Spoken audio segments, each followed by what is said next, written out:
Shalom, this is Nazama Shal Hamada Bar Yasharal on my channel Nazama the Hebrew Mystic Healer. As always, before I get started, I'd like to show some love to my 3D kin, the 12 tribes of Israel, the Hebrew Israelites scattered to the four corners of this third dimensional earth plane of existence. Much love and shalom to you. I'd also like to show some love to my cosmic kin, the primordial Nibiru, the Anunnaki starseed scattered to the 12 dimensions of this universal egg matrix. Much love and shalom to you as well. And as always, show some love to my viewers, especially those of you who are subscribed. If you're not yet subscribed, please do so now. And don't forget to hit the notification bell so you don't miss out on any cool videos like this one today. Also, if you like this video, be sure and let me know by giving it a like. It does help, guys. So today I'm going to kind of free flow, and I've never done this before. I think the only other, well, technically speaking, I did it one time, but it wasn't really a free flow. It was more of a rant. So today's going to be a bit of a free flow. So I want to touch on a few topics that have been on my mind. So I'm going to touch on the difference between a God seed and a Messiah seed, because I had a client recently ask me the difference, and I thought it was a great question. And I actually had it in my mind to talk about God seeds, and so I'm going to touch on that. I'm going to touch on feminine and masculine polarities. I want to kind of talk about Hebrewism. I feel like I need to share a few things about mysticism and the Hebraic culture, correlating it with some of the more cosmic information, also explaining different types of spiritual gifts and titles and offices, and just some other miscellaneous stuff that has been on my mind that I feel that I would like to express. So if the video sucks, I'm not going to upload it. But if the video is awesome, or, you know, if I give it at least one thumbs up, I'm going to upload it. Also, a disclaimer, I'm going to be smoking shisha off and on and drinking water off and on during the course of this video. Shisha is a fruit-flavored, in most cases, natural tobacco. So it is very much a part of the Egyptian culture, which most of you know by now that I'm actually staying in Cairo, Egypt. But it's also very much, at least tobacco, not really shisha, but tobacco in general, smoking it for ritualistic purposes, for spirituality, for social events, to relax, so on and so forth, is also very much part of the indigenous North, Central, and South American culture, which, as many of you know, is a huge part of my 3D tree. So having said that, I'm going to go ahead and start.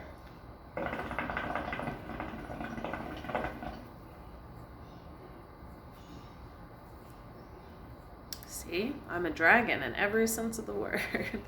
So I want to go ahead and talk about the difference between Messiah seeds and God seeds. And for those of you who haven't seen my video on Messiah seeds, check it out, because I'm not going to go in depth on what a Messiah seed is in this video. I'm going to focus more on God seeds before I transition to the other topics I wanted to cover. So, in a nutshell, a Messiah seed is a soul that incarnates down on earth for the main purpose of delivering or awakening their particular soul group, specifically within their own bloodline. So they're kind of paragons for the collective consciousness of their bloodline, and their main purpose is to deliver in some way. Now, it can be a physical, literal deliverance, or it could be, you know, more of a spiritual deliverance or a spiritual awakening. So they can do it in several different ways, but that would be basically, you know, how you would identify a Messiah seed. This is more so indicative to the Hebraic culture, and if you look around the world, the Hebrews that are around the world are suffering the most oppression. I'm not saying that other people and cultures don't suffer oppression, but I think we can all agree that the people that I listed in the beginning of my video as being part of the 3D heritage of the Hebrew Israelites, not in this video, but in my videos that I actually show the images on, I think we can all agree that those people are definitely the downtrodden of the earth plane at this point in time. It would be the ones that would be most in need of a Messiah seed. So, hold on, guys.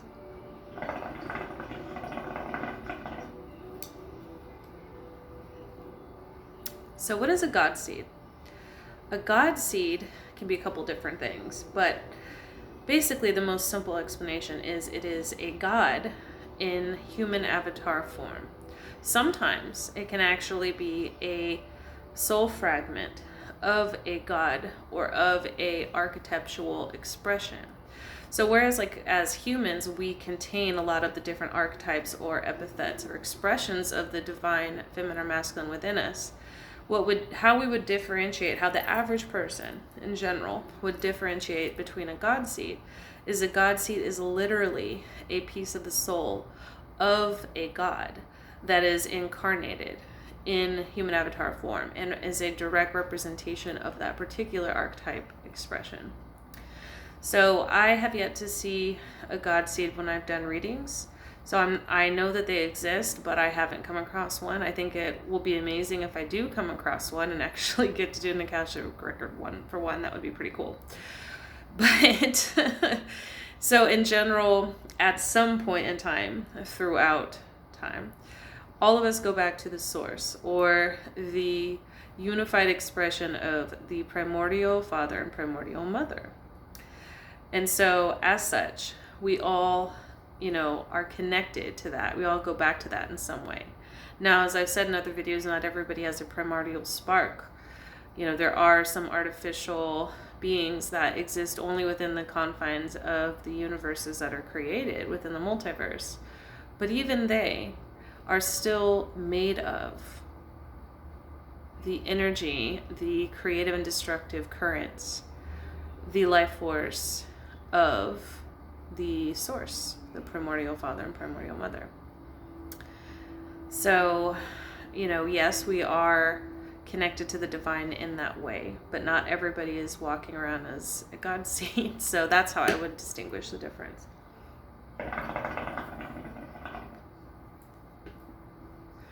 This, of course, is different than somebody awakening their godhead or their higher chakras and awakening and enlightening and becoming aware of the fullness of their cosmic nature or their God nature, going all the way back to the beginning and expanding out. So that's something different entirely. That would be an awakening, an ascension, an enlightenment. So I just wanted to kind of briefly explain the difference. So I hope that clears it up. I hope that explains it for anyone that's curious. And again, if you think you might be a god seed, definitely hit me up. I would love to do a reading and find out, because that would be really, really cool.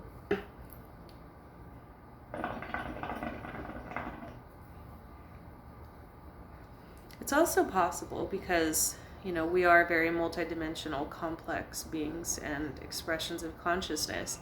It is possible for somebody to be multiple things. So, giving myself as an example, I know for a fact by looking at my own Akashic records that I am primordial, I'm an Anunnaki starseed, and I'm also a seraphim seed or an angel seed, all in one. I've also been told by a reader in the past that I'm technically a Messiah seed because of the level of my dark chi and because of the purpose that I've been assigned in this particular path. Now, I've never just called myself that, and I've never just, had that, hey, I'm a Messiah, pop out in my record. It is possible for women to have that, for women to be Messiah seeds. It's not just men. But I'm kind of pointing this out because I have a lot of clients that, for example, I have had some Messiah seed clients, by the way, and it was lovely to meet them. I've had some angel seed clients and some elemental seed clients, some inferno seed clients, some star seed clients. So it's always lovely to meet people. It helps me see a bigger picture, what's going on within the collective consciousness as a whole. And I have seen quite a few people that are, angel seeds and star seeds, and or elemental seeds and star seeds, for example, or angel seeds and inferno seeds. I mean, we are multidimensional beings. So I hope that explains the whole seed thing. If you are interested more on specific seeds, not including the God seed, because this isn't my first time covering it, definitely check out my videos where I talk about the different seeds. I have a video where I discuss that specifically if you're interested.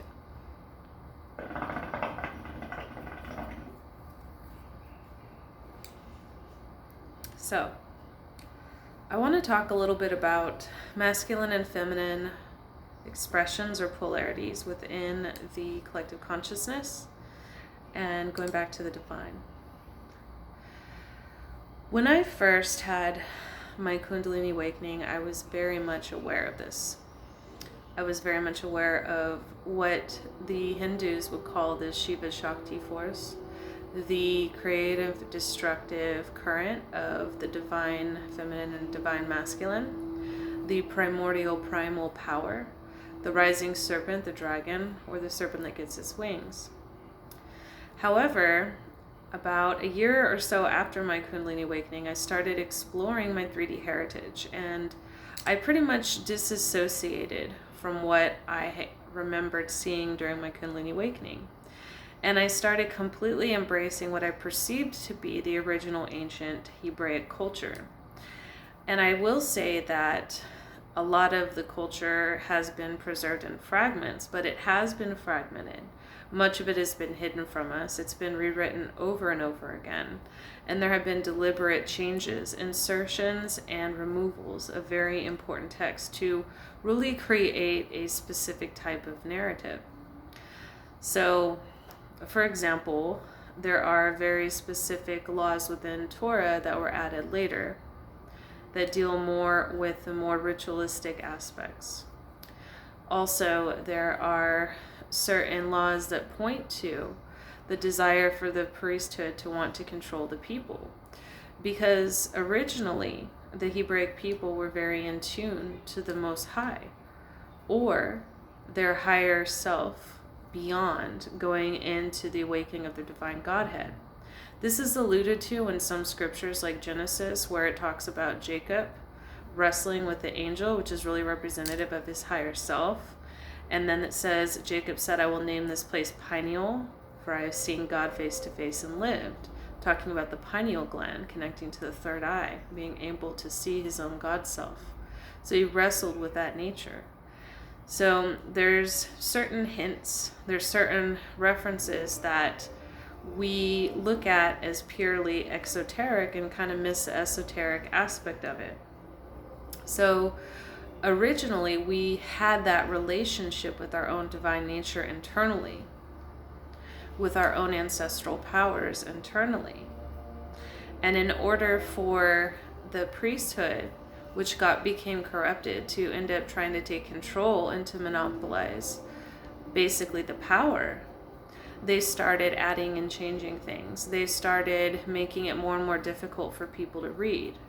This is where oral Torah happened. And so people would just pass things down orally, which there's nothing wrong with oral tradition. It's actually very powerful, because if you burn texts, but you have oral traditions intact, even though it may be kind of like a game of telephone where certain things are, altered or turned to allegory, at least you are able to protect some of the information, some of the stories, some of the culture. But basically they started taking over and trying to take more and more power into their own hands and try to take away from the people. So natural gifts and abilities became either, transgressions to Torah, or it had to be done through the priesthood.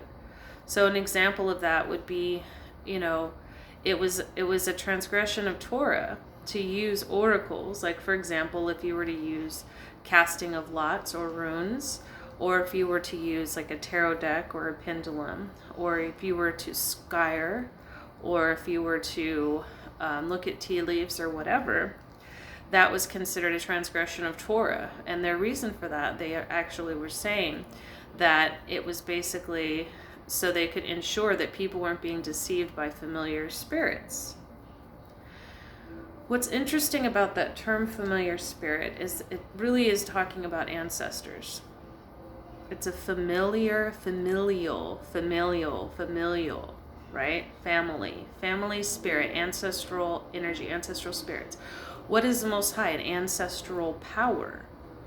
The highest egregoric expression of the Hebraic collective consciousness, right? And I'm talking about purely esoteric. I'm not getting into the literal definitions here.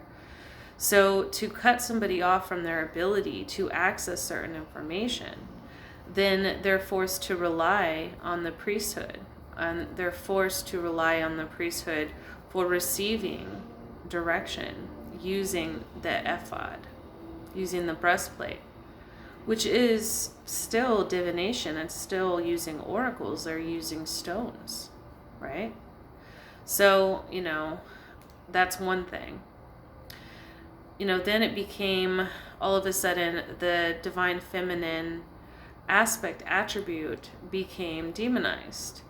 Ashara, for example, was originally the wife of the Most High, according to ancient Hebraic culture. And then, all of a sudden, she was written out altogether. Now, there's some obscure references to her when you look at it in the original Hebraic, text without the translations. They're talking about the burning pole and things like that, because her symbol was the pole, the Asherah pole, which later became the maypole in different pagan religions. But I digress. They started destroying her temple, all her temples, right? So that's another thing that happened. So they started basically, whereas the ancient Hebraic people were originally, they represented both the masculine and the feminine, it then became a strictly patriarchal society. So the people were no longer they weren't able to use oracles. They weren't allowed to construct their own altars, which an altar is basically just a representation of your own inner temple, which is what is referenced in the New Testament. Your own inner altar. It's just an external representation of what's internal.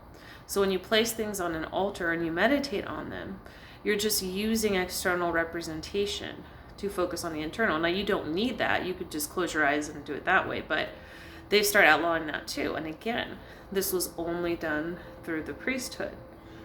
Okay. And this just isn't, I'm not just talking about during the temple periods and things like that. I'm talking about, this was even going on with the Hebraic descendants that were in Central and South America as well, right? Where, they had, originally the people were able to go to their ancestral powers themselves, and then pretty soon the priesthood started saying, oh, well, they want blood sacrifices, and the people started fearing them. So then they start going to the priesthood, help us, we don't want our gods to be angry with us. By the way, guys, Elohim is plural. It's not one. Power is united.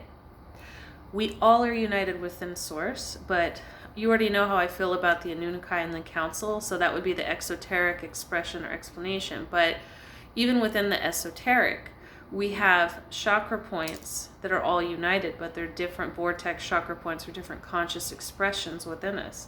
We have different archetypal expressions within us, but they're united. We're still one person. Just using that as an example, it's the same type of thing.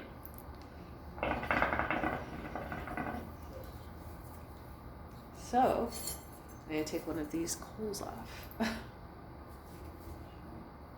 I don't mean to go on a rant, guys, but then they started, and this also, the later Caucasian races started doing this as well, but also this started within the melanated races. So they started actually, vilifying and demonizing, the midwives, the wise women, or you would call them witches, because witch just means wise woman. The women that had knowledge of herbal treatments, the women that knew how to use plant life, that knew how to basically tap into the spiritual currents and manifest things. That's why when you see in the book of Enoch that they're reprimanded, and that the angels are considered fallen angels that try to teach them certain things. This is also an allegory or a lesson. Just like when you tell fairy tales to a child and there's some sort of moral lesson to try to dissuade them from doing something you don't want them to do, usually through fear is usually the tool that's used. It's the same thing with a lot of the texts. The Mazarites, the priesthood of Mahan, before that even the other corrupted priesthood that came before that, they started slowly changing things and inserting things to make it seem like these types of practices were transgressions against the Most High, when really they're control mechanisms. Now, I'm not saying throughout the Torah. I'm not saying throughout the Hebrew culture. I'm saying we have to we can't just read the text as it's handed to us and just read it with, a closed third eye and without any proper historical context. And I'm not just talking about his story that's taught to us. I'm talking about the hidden history. It goes way beyond iconoclasm and, whitewashing images. That's the 101 status of it. It goes way deeper than that. It goes into actually dismantling people's personal connection with their own divinity, with their own ancestral powers as well. Because notice all of the things that are vilified, mediumship, talking to the dead, using oracles, divination, looking at the skies. And guess what? The priesthood, they looked at the skies. They did divination. They honored and reverenced their ancestors. Do you understand what I'm saying? Like, it was a double standard. It was basically a way to keep the people stupid and dependent on them. I'm sorry if that sounds harsh. I don't know why, but this is just coming out right now because I feel like a lot of people aren't talking about this. And so again, I'm not saying, throw out the Torah, and I know most people, if they were to watch this, a lot of people who would consider themselves Orthodox Hebrews are really following the reconstruction of the Hebrew culture created by a lot of the camps. And no disrespect to the camps, because without them, a lot of people wouldn't even know their 3D heritage. So I'm not speaking ill of anybody, but what I'm saying is that most people would be like, oh, she's a witch for saying that, right? She's off, or she's, the scriptures aren't trail mix. She can't just pick and choose. Well, things like that are also ways of keeping people in control and keeping them in check. You're basically saying that no one's allowed to think for themselves, that no one's allowed to investigate and explore and go within as well as without. So yes, the texts are there for knowledge, for reproof, for studying. But there's a certain point where you have to go within and you have to connect it to the wisdom, to the living word within you, to the divine voice within you.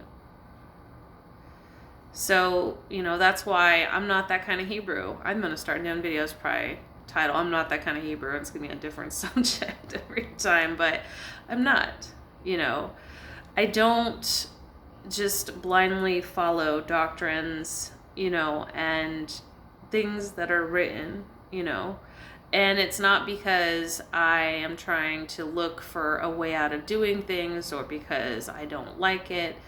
I look honestly and I weigh things out, and it's actually taken me years to come to this conclusion. And I do a lot of studying, and I do a lot of praying, and a lot of meditating, and I do a lot of inner work. And I actually started talking to, my ancestors. I started talking to my soul family. I started, I had a Kundalini awakening. I activated my Godhead. I can talk to my Godhead. So the difference between me and a lot of the people that might, disagree with what I'm saying is ask yourself, are you truly awakened? Do you have access to the things that the texts are alluding to, that they're talking about? Jacob was fully awakened. Our forefather was fully awakened. Abraham was fully awakened. Moses, the burning bush. These are Kundalini awakening. These are ascension stories. These people were seers. These people were prophets. These people were oracles. So I didn't expect to go in this direction, but like I said, I may not keep the video, but we'll see how it goes. But I just kind of feel the need to kind of touch on some of these topics. A lot of derogatory terms, a lot of indoctrination, a lot of judgments, a lot of misunderstandings, a lot of misnomers. I'm still learning. I'm still learning every day. I don't know it all. None of us know it all. I don't care if you've been studying and praying and meditating for 50 years. I don't care if you're enlightened. I don't care if you're walking around as a Bodhi. You don't know it all. Nobody does. Because even within our own full Akashic cosmic records, that's our Akashic cosmic records. That's not the entirety, of everything. Our little pea brains here, our little brains that we have in these physical avatar bodies in 3D couldn't even handle the fullness of the truth. This is what we get. The most spiritual of us, the most enlightened of us, what we get is a water drop from a vast ocean compared to the fullness of conscious awareness that exists.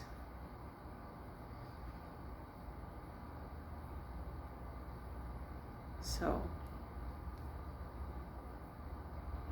I'm looking at my countdown and it looks like I'm like almost at 26 minutes, and y'all know I don't like those long videos because Egyptian internet is very slow and regulated, and also I feel like nobody wants to sit there and watch like an hour or two or long video. I see some people post that on their YouTube. It's cool for interviews or whatever, but I don't even think I like to talk that long. My throat's gonna get dry if I do that. Anyway, it's been real. I hope you guys enjoyed this video. It was basically just me kind of, meandering and musing and going over some things. So it's not for everybody. If it doesn't resonate, that's fine. We all have different paths. We're all going to have different perspectives, different narratives. So it's totally fine with me. All right. Well, you guys take care and stay tuned for more videos. Much love and shalom.